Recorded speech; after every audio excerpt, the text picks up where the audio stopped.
छत्तीसगढ़ के वित्त मंत्री व पूर्व आईएएस ऑफिसर ओपी चौधरी अपने एक दिवसीय दौरे के दौरान कोरबा लोकसभा के मनेनगढ़ पहुंचे, जहां उन्होंने अपने समर्थकों के साथ रोड शो का आयोजन किया। इस दौरान छत्तीसगढ़ के कैबिनेट मंत्री श्याम बिहारी जायसवाल मौजूद रहे। वहीं स्टार प्रचारक के रूप में कोरबा लोकसभा के मनेनगढ़ पहुंचे मंत्री ओपी चौधरी ने डबल इंजन सरकार बनने की पत्रकारों से सीधी वार्ता के दौरान बात कही।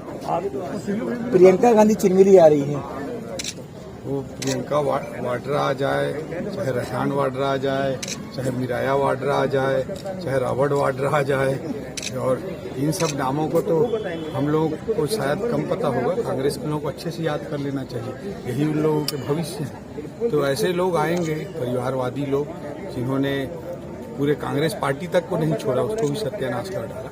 इनके करतूतों को देश की जनता अच्छी तरह से जान चुकी है, समझ चुकी है। जो लोग सेल्फ मेड होकर के मेहनत करके आज देश के लिए आगे आ रहे हैं, ऐसे लोगों को देश की जनता स्वीकार कर रही है। मोदी जी जिन्होंने गरीबी देखा, जिन्होंने रेलवे स्टेशन तक को देखा, जिन्होंने एक गरीब की जिंदगी को देखी, ऐसे नेताओं को आज पूरे देश की जनता चुन रही है। प्रियंका वाड्रा जी जितने भी वाड्रा लेकर आए हैं, छत्तीसगढ़ की जनता मन बना चुकी है। 11 में से 11 सीटें मोदी जी को आशीर्वाद स्वरूप कमल के फूल के रूप में प्रदान की। भैया मंत्री, मध्य प्रदेश में भाजपा ने एक बम फोड़ दिया है इंदौर में, अक्षय कांति बम। कांग्रेस के प्रत्याशी के जो है वहाँ पे भाजपा में शामिल हो चुके हैं। क्या छत्तीसगढ़ में भी कोई बम फूटने वाला है?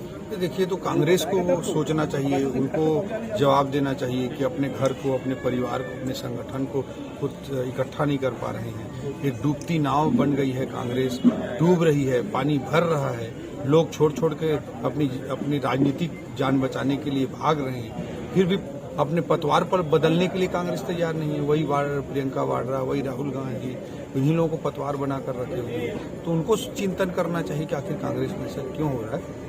कांग्रेस के लिए चिंतन का विषय। अगर डबल इंजन की सरकार आती है तो क्या कानून में कुछ परिवर्तन होगा? निश्चित रूप से पिछले 3 महीना में ही आप देखिए, कांग्रेस के समय में जो अपराध का न केवल संरक्षण कर रहे थे, बल्कि अपराध के संचालक बन गए थे। यही लोग जुआ, सट्टा, कोयला चोरी, डीजल चोरी जैसे कामों को खुद करवा रहे हैं। तो इस स्थिति से छत्तीसगढ़ को मुक्ति मिली है। और आप देखिए, जहाँ जहाँ भारतीय जनता पार्टी आती है, वहाँ कानून व्यवस्था किस तरह सुधरती है। गुजरात इसका बहुत बड़ा उदाहरण है, किस तरह से कानून व्यवस्था सुधरने से बेस्ट इन्वेस्टमेंट डेस्टिनेशन बन करके गुजरात उभरा। उत्तर प्रदेश को लोग कानून व्यवस्था के लिए इतना कोसते थे, जैसे ही योगी जी की भारतीय जनता पार्टी की सरकार बनी, वहाँ कानून व्यवस्था सुधरा है। छत्तीसगढ़ में भी आप देख रहे हैं कि किस तरह से सुधरा। अंकुश बघेल का बयान आया है कि भाजपा की गारंटी की कोई गारंटी नहीं है, शराब का रेट साए बढ़ रहा है। भूपेश बघेल जी, जिन्होंने हजारों करोड़ का शराब घोटाला किया, जिन्होंने कच्चे पक्के अलग अलग काउंटर करके हर साल 3000 4000 करोड़ जैसे पैसे को इकट्ठा करके गांधी परिवार के लिए एटीएम बनकर काम किए, गांधी परिवार के जेब भरने का काम किए, ऐसे व्यक्ति को किसी प्रकार का कमेंट करने का कोई अधिकार नहीं। विकास के लिए हमारी भारतीय जनता पार्टी की सरकार पूर्णतः समर्पित है।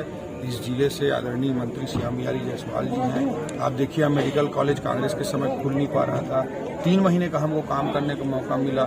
इस बजट में हमने मेडिकल कॉलेज के लिए घोषणा भी की और 50 करोड़ रुपए रिलीज भी कर दिए। चिरमिरी वाला जो रेल लाइन था, जिसके लिए कांग्रेस ने लिख के दे दिया था हम नहीं करना चाहते, उसके लिए इन्हीं 3 महीनों में ही, पहले बजट में ही हमने 120 करोड़ रुपए का प्रावधान कर दिया। 220 बेड का यहाँ पे इसी जिले में हॉस्पिटल बनने जा रहा है। तो बहुत बड़े बड़े निर्णय भारतीय जनता पार्टी इस क्षेत्र के विकास के लिए ले रही है। और इधर अपने लाडले नेता श्याम बिहारी जायसवाल जी के नेतृत्व में क्षेत्र लगातार आगे। बरवाडी रेल का जो रेल लाइन है, इसकी प्रक्रिया कब शुरू होगी? निश्चित रूप से हम सभी परियोजनाओं को ले रहे हैं। 3 महीना में इतना कुछ करके दिखाए हैं, उससे सभी लोगों को भारतीय जनता पार्टी पर आशा और विश्वास और लगातार बढ़ता है।